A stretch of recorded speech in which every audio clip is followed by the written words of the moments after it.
सख्या रे, भाग 16. श्रेया, तुला आता डेमो दाखवावा लागेल. तू पाहून नक्की खूप सरप्राईज होणार आहेस. माझं ऐकलं नाहीस ना तू? मग आता न ऐकण्याची शिक्षा भोग.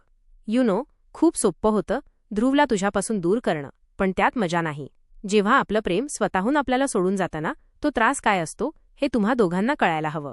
माझंही ध्रुववर प्रेम होतं, पण त्याने काय केलं? माझा अपमान, तिरस्कार, द्वेष. मग माझ्या अपमानाचा बदला तर मी घेणार ना. आता तुमच्यासाठी मी एक सरप्राईज प्लॅन केला आहे, ते पाहून तुम्ही नक्की सरप्राईज होणार. ती अंधारी आकृती क्रूरपणे हसत म्हणाली. इकडे कुमुद, कविता आणि रियांश शिमलाला यायला निघाले होते. आता पुढे? ध्रुव गॅलरीत उभा राहून पुढचा विचार करत होता. मागे त्याला कसला तरी आवाज आला. त्याने मागे वळून पाहिलं. श्रेया लोळत बेडच्या कोपऱ्यावर आली होती. ती आता एका कुशीवर होऊन खाली पडणार. तितक्यात ध्रुवने पटकन पुढे होऊन तिला सावरलं आणि उचललं. ही मुलगी आई झाली, पण अजून तशीच आहे. हिच्यापेक्षा माझी मुलगी हुशार आहे. एकतर सकाळी लवकर उठून तिचं स्वतःचं आवरून खाली ब्रेकफास्टला जाते आणि मॅडम अजून झोपेत. त्यात हिला नंतर ब्रेकफास्टला बोलवायची मेहनत माझ्या प्रिन्सेसने घ्यायची. अवघड आहे. ध्रुव स्वतःशीच बोलत तिला बेडच्या मधोमध झोपवलं. तिचे हात जे त्याच्या गळ्यात अडकले होते ते हळूच सोडवून तिला नीट कव्हर करून झोपवलं. ध्रुव दरवाजा लावून बाहेर आला. दर्श त्याच्याकडेच येत होता. बॉस, फॅमिली इकडे यायला निघाली आहे, दर्श म्हणाला. ध्रुवच्या कपाळावर आठ्या पडल्या. पण मॉमचा फोन आला होता मला, तेव्हा ती काहीच बोलली नाही. ध्रुव विचारात पडला. मी त्यांच्या राहण्याची सोय करतो, दर्श बोलत होता. पण ध्रुवने त्याला मध्येच अडवलं. It's great. येऊ दे त्यांना. आणि त्यांची सोय इथेच कर. आता बघू श्रेया कोणापासून किती पळते. आता तिला कपूर व्हिलावर यावंच लागेल. ध्रुव ओठ तिरका करत हसला. म्हणजे? दर्शने कन्फ्यूज होऊन विचारलं. कळेल. त्याआधी तुला मी सांगितलेलं काम झालं का? ध्रुवने आता सिरियस होऊन विचारलं. आता फक्त सिटीमध्ये जाऊन पुढचा प्लॅन वर्कआउट करायचा आहे, दर्श खुनशी हसत म्हणाला. दर्श, मजा येईल आता त्याच्यासोबत खेळ खेळायला. आता बघू तो माझ्या श्रेया आणि प्रिन्सेसला कसा ब्लॅकमेल करतो. ध्रुव दोन्ही हात खिशात टाकून गूढपणे म्हणाला. दर्शने त्यावर फक्त हुंकार भरला. डॅडी.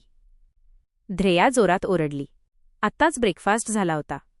काय झालं? ध्रुव आणि श्रेया एकसाथ काळजीने तिच्याजवळ जाऊन बोलले. तुम्ही मला घेऊन बाहेर फिरायला नेणार होता, त्याचं काय झालं?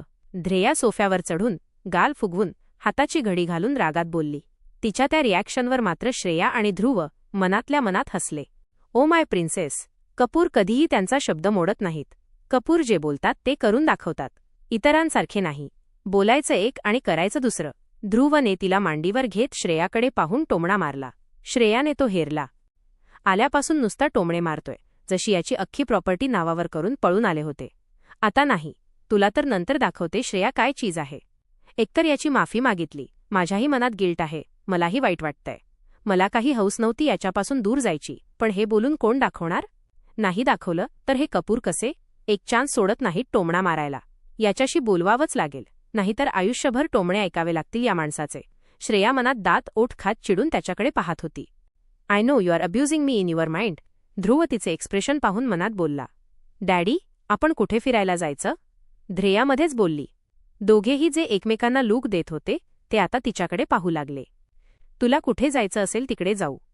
ध्रुव खुश होऊन तिचे गाल ओढत बोलला. श्रेयाने मात्र भुवया उंचावून पाहिलं. तुझे गाल ओढलेले तुला आवडत नव्हतं ना? मग आता?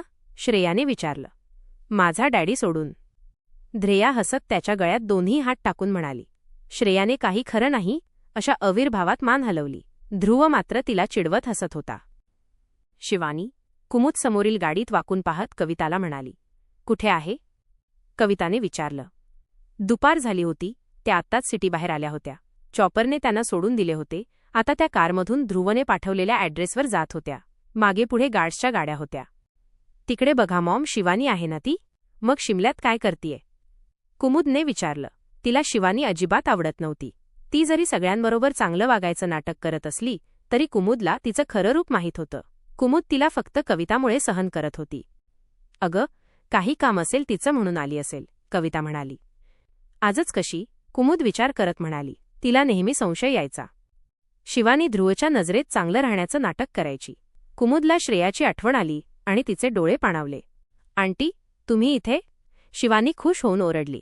कविता कारचा दरवाजा उघडून शिवानीकडे गेली आणि तिच्याशी गप्पा मारू लागली. रस्ता बाजूला असल्याने कार उभी केली होती. कुमुद बाहेर त्यांच्याकडे आली. हाय शिवानी, कुमुद उसणं हसत म्हणाली. हाय कुमुद, तिने तसंच ग्रीट केलं. अगं कुमुद, ती आपल्यासोबत फिरायला यायला तयार आहे. तिचं काम झालं की ती आपल्याला जॉईन होईल, कविता खुश होऊन म्हणाली.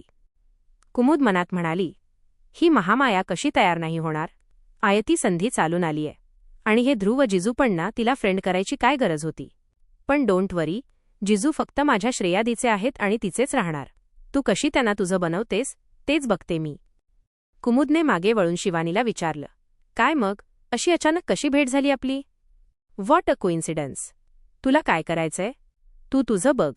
आणि हो, मी काही जबरदस्ती नाही आली शिमल्याला. तुझ्या लाडक्या ध्रुव जिजूने मला फोन करून बोलावलंय, शिवानी खोचक हसत बोलली. कुमुद शॉक झाली. नाही, ते तुला का बोलवणार. तू खोटं बोलतीयस. विश्वास बसत नाहीये ना. हे बघ कॉल रेकॉर्डिंग. शिवानीने मोबाईल समोर धरला. जसं जसं रेकॉर्डिंग वाजत होतं तसे कुमुदच्या चेहऱ्यावरचे हावभाव बदलत होते. शिवानीला भलताच आनंद होत होता. आता बसला ना विश्वास. शिवानी हसली. कुमुद गप्प झाली आणि गाडीत जाऊन बसली. शिवानी गाडीत बसून स्वतःशीच म्हणाली, ध्रुव कपूर, जो फक्त श्रेयावर मरायचा त्याने स्वतःहून मला इथे बोलावलं. 7 वर्ष वाट पाहिली या दिवसाची. श्रेया, तू त्याच्या आयुष्यातून गेलीस आणि माझा मार्ग मोकळा झाला. आता तुझा ध्रुव काही दिवसात फक्त माझा होईल. तिची कार सुसाट निघून गेली. डॅडी, मला ती कार हवी. ध्रेया एका मोठ्या ब्लॅक टॉय कारकडे पाहून म्हणाली. ध्रुव, श्रेया आणि ध्रेया मॉलमध्ये आले होते. ध्रुवने ती कार घेतली. ध्रेया ती पूर्ण मॉलमध्ये चालवत होती आणि बिचारे गार्ड्स तिच्या मागे पळून पळून दमले होते. ध्रेया, बस झालं आता, घरी खेळ, श्रेया म्हणाली. ध्रेयाने गाडी थांबवली आणि ध्रुवकडे पाहिलं. तिला अजून खेळायचं होतं. ध्रुवने हसून कपाळावर हात मारला. श्रेयाने त्याला रागीट लूक दिला. मुलगी एकीकडे आणि बायको एकीकडे, कोणाचं ऐकावं हेच त्याला कळेना. तुला तर फॅमिली सोडून सगळ्यांचंच पडलंय, ध्रुव दात खात म्हणाला. श्रेया म्हणाली, मी काय त्यांना फुकट पगार देतोय का. त्यांचं काम आहे ते, तू काही बोलायचं नाही. ध्रुव तिला दम भरत म्हणाला, तू मला धमकी देतोयस. श्रेयाने त्याच्या डोळ्यात पाहून विचारलं. तो उत्तर देणार इतक्यात त्याचा फोन वाजला. तो बाजूला जाऊन बोलू लागला. हा दर्श, ध्रुव म्हणाला. पलीकडून आवाज येणार इतक्यात ध्रुवच्या छातीवर 2 हात जाणवले. तो जागीच थबकला. तो स्पर्श वेगळा होता. मागून कोणीतरी त्याला घट्ट मिठी मारली होती. इकडे श्रेया रागात मुठी आवळून पाहत होती. तो फोनवर बोलत असतानाच हे काय घडलं हे पाहून ती स्तब्ध झाली. क्रमशः पुढील भागात काय होईल, ती मिठी मारणारी व्यक्ती कोण असेल, जाणून घेण्यासाठी वाचत रहा सख्या रे. सबस्क्राईब, लाईक, शेअर आणि कॉमेंट करायला विसरू नका.